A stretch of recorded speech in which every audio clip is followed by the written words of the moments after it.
terms of animal welfare, Australian zoos are held to a high standard in comparison to the rest of the world. With multiple laws and regulations placed on the construction and handling of a zoo, it is no surprise that Australian zoos are kept as ethical as possible. One of the most popular zoos in Sydney, the Taronga Zoo, is a prime example of Australia's recent emphasis on a balanced human and animal interaction.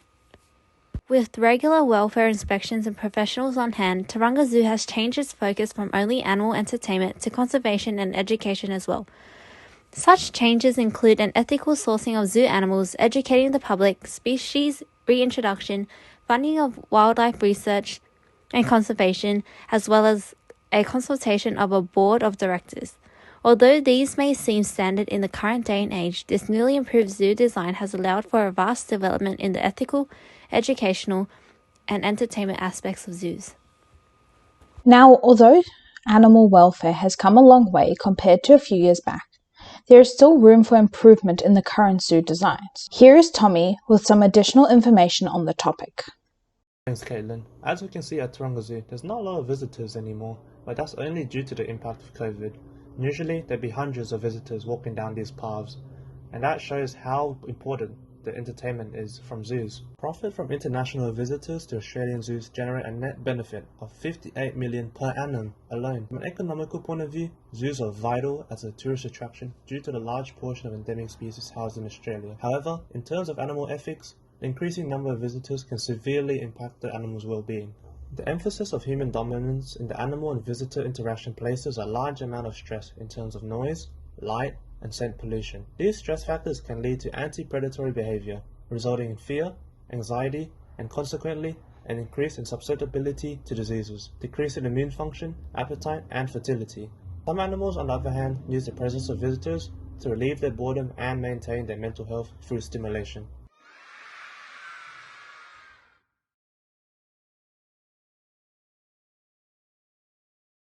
As such, zoos must factor in these issues and design an enclosure to allow for safe space away from the visitors, where the animal can access whenever they wish. A few zoos have these safe spaces. However, the majority of zoos design their enclosures for maximum public viewing through the placement of burrows and the use of glass panels. Similarly, the education provided by the zoos are severely limited due to the lack of natural stressors. These animals are left complacent and reduces the ability to depict an accurate representation of their natural behaviors. This type of education to children could be dangerous, since they may grow up assuming that all snakes do is stay still and all lions do is sunbathe. Various educational descriptions are provided along the enclosures of the animal. However, due to the placement, length, and structuring of the information provided, visitors rarely educate themselves on such topics. A sample size of over 2,800 students was surveyed after a trip to the zoo, revealing that 62% of them gained no new knowledge on the animals or environmental conservation. An increase in engaging activities along with incentives to read and learn can improve the efficiency of zoo education. The inability to mimic the animal's natural habitat in captivity has led to various debates on the ethics of zoos. One of their main issues is the inadequate cage space for the animal in comparison to their habitat in the wild. This has been linked to the development of abnormal behaviors known as zoochosis. Sorry, Tommy, if I may interrupt you there. Why aren't zoos expanding the animal enclosures to compensate for their loss of natural habitat? Shouldn't animal welfare be top priority? Yeah, I agree with you, Caitlin. Animal welfare should be top priority. However, the purpose of zoos being to educate and entertain the public has intruded on animal welfare. However, there has been a trend of increasing space and recreating the animal's natural habitat. But realistically speaking, it's impossible to expand the animal enclosures to provide the same amount of space they would have in the wild. The amount of money needed to buy the land necessary and renovate would exceed the zoo's budget. The large space will also mean a larger area to clean and maintain. It will also make visitors trek through more space with reduced opportunity to view these animals, reducing the entertainment and educational values of zoos, making an expansion of animal enclosures unfeasible. I will get to the compensation for space soon. Back to the limitations of zoos as a replacement of natural habitat. The structured lifestyle seen in zoos allows the animals to live comfortably and free of stress. However, these natural stress factors are vital in maintaining mental sharpness. Timed feedings can lead to a laid-back lifestyle, reducing the energy output required to find food sources seen in the wild. This reduces the animal's motivation and can lead to repetitive behaviors typical of zoochosis. Don't get me wrong, I'm not suggesting to regularly starve the animals to increase motivation. The use of timed feedings is effective in reducing food aggression amongst animals. The timed feedings should be enough in proportion to maintain a healthy animal if they choose to rely solely on these feedings. However, treats should be provided through enrichment methods to reduce the animal's reliance on humans. To compensate these animals for the lack of space and need to find food, various enrichment activities can be offered to maintain engagement and physical stimulation. These methods can include balls to imitate prey movement, placement of food in hard-to-reach places to encourage movement, as well as critical thinking skills. Even with the use of enrichment, these do not substitute how animals behave in the wild, and can pose severe limitations of the public perception of wildlife. The inability to recreate the complex social structure of many animals who live in packs or herds can highly damage the animal's ability to socialize and behave with their fellow species, creating a skewed image of how these animals should behave naturally. There is also the question of housing highly intelligent species such as elephants and dolphins, who tend to fare worse in captivity compared to other animals.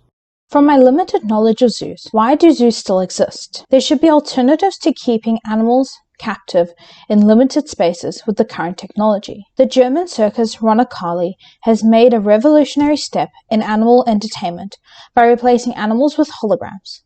It shouldn't be much of a problem to replace the current zoos with these holograms. That's actually a really interesting point you brought up, Caitlin. The use of holograms can bring out a new aspect of entertainment not seen previously, and can also replace animals who tend to fare badly under captivity. Money and space can be saved up in the long term if zoos invest in holograms instead of animals. This, however, should be done in moderation, as a fully holographic zoo will destroy the purpose of a real zoo. Holograms can reproduce images of species zoos are unable to get a hold on, such as the giant panda, but the experience of seeing one in real life cannot be replicated by holograms alone. We cannot simply replace zoos with holograms because zoos are essential for conservation. Many endangered animals have been reintroduced as a result of zoo initiatives and species reintroduction. They also provide funds for many conservation efforts, allowing many species to get back on their feet. Zoos are also important for researchers and conservationists who do not have the opportunity to work with rare animals, allowing for further insight into their behavior as well as biology. Although the animals are confined, many zoos provide enrichment activities for them to be more at home and activate their natural abilities and instincts. Right now, zoos are valuable assets towards animal conservation, awareness, and education. However, many zoos do not provide an adequate amount of care towards animals housed in their facilities in terms of their enclosure design and enrichment. Right now, zoos are valuable assets towards animal conservation, awareness, and education. However, many zoos do not provide an adequate amount of care towards the animals housed in their facilities in terms of their enclosure design and enrichment. This begs the question, does simply changing a zoo design allow for an ethical, educational, and entertainable zoo, or is the concept of a zoo itself flawed?